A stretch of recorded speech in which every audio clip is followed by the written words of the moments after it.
فلسطین کی تاریخ بہت قدیم ہے جو ہزاروں سالوں اور بہت سی ثقافتوں، سلطنتوں اور تہذیبوں پر مشتمل ہے۔ یہ دنیا کی قدیم ترین تہذیبوں میں شمار کی جاتی ہے۔ ملک شام کے جنوب مشرقی علاقے کو فلسطین کہتے ہیں۔ یہ میڈیٹرینین سی کے ساحل پر واقع ہے۔ یہودیوں کے خیال میں 3000 بی سی میں جب حضرت موسیٰ علیہ السلام بنی اسرائیل کے ساتھ یہاں آباد ہوئے تو آپ نے ایک عبادت گاہ کی بنیاد رکھی، جہاں حضرت داؤد علیہ السلام اور حضرت سلیمان علیہ السلام کے زمانے میں عظیم ہیکل بنائی گئی، جسے ہیکل سلیمانی کہا جاتا ہے۔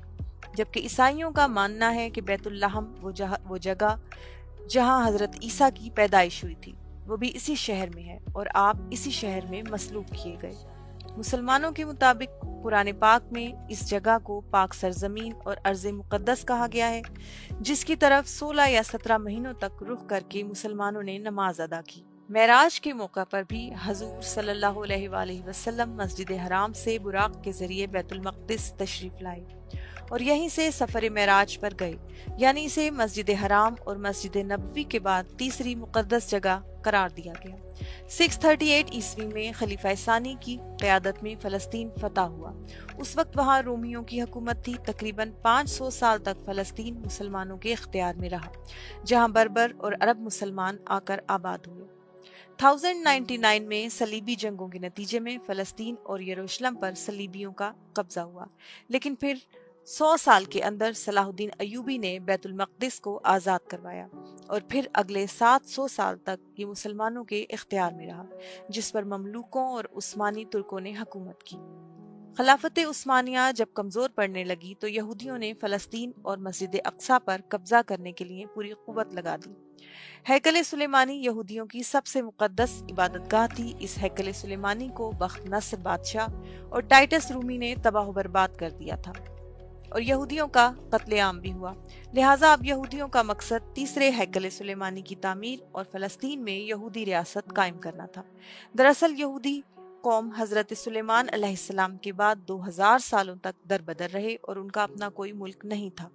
لہٰذا جب 19ویں صدی میں صہیونی تحریک کا آغاز ہوا، جس کا مقصد تھا کہ دنیا بھر میں پھیلے ہوئے یہودیوں کو فلسطین میں اکٹھا کیا جائے اور یہودی ریاست قائم کر کے ہیکل کی تعمیر کی جائے۔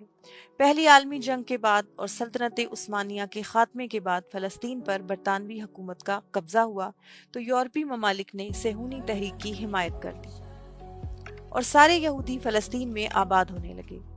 اس طرح یہودیوں اور عربوں میں تنازعات بڑھنے لگے، جس کی وجہ سے یو این او نے فلسطین کا کنٹرول سنبھال لیا۔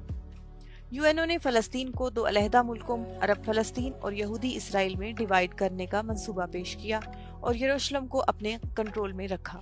14 مئی 1948 کو اسرائیل وجود میں آیا، لیکن ارد گرد کے عرب ممالک نے اس کو تسلیم نہیں کیا اور پھر عرب اسرائیل جنگ کا آغاز ہوا، جس میں اسرائیل نے ان عرب ممالک کو شکست دی۔ اب اسرائیل نے یو این او کے خلاف ان علاقوں پر بھی قبضہ کر لیا جو عرب فلسطین کا حصہ تھے۔ اس طرح 7 لاکھ فلسطینی عرب بے گھر ہو گئے۔ 1967 میں ایک بار پھر فلسطین اور اسرائیل آمنے سامنے آئے، لیکن پھر اس 6 روزہ جنگ میں یہودیوں کو فتح ہوئی اور اب فلسطین صرف ویسٹ بینک اور غزہ تک محدود ہو گیا اور یہودی سازشیں اسی طرح جاری رہیں اور فلسطین کے علاقوں پر اسرائیل قبضہ کرتا چلا گیا، جس کے رد عمل میں بہت سی تحریکیں اسرائیل کے خلاف سامنے آئیں اور اس طرح خونریزی اور جنگوں کا سلسلہ شروع ہوا جو آج بھی جاری ہے۔ یہ تنازع بین الاقوامی سیاست میں سب سے زیادہ حل طلب اور جذباتی مسائل میں سے ایک ہے اور اس مسئلے کا حل عالمی امن کے قیام کے لیے بے حد ضروری ہے۔